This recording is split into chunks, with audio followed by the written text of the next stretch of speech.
Alright, hello and welcome to Florida Man Math. In this video, I'm going to show how to prove the following trig identity.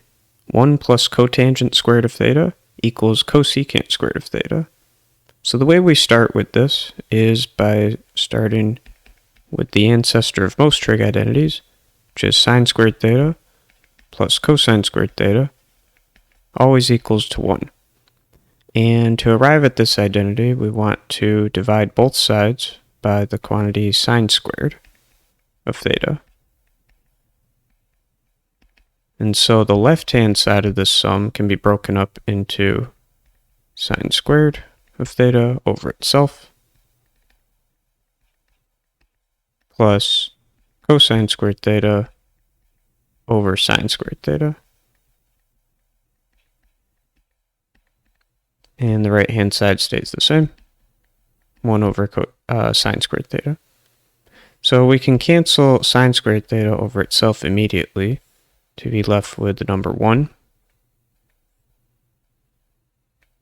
And so we're left with 1 plus, and now this fraction cosine squared theta over sine squared theta can be rewritten as the quantity cosine of theta over sine of theta, quantity squared.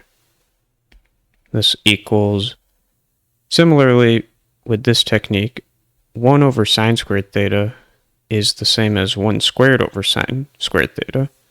So we can square a quantity, 1 over sine of theta, quantity squared. And now recognizing that this is its own trig function, and this is its own trig function, we have 1 plus cosine of theta over sine of theta is the definition of cotangent of theta, and it's all being squared. And 1 over sine of theta, the reciprocal of sine of theta, is cosecant of theta, and that is being squared.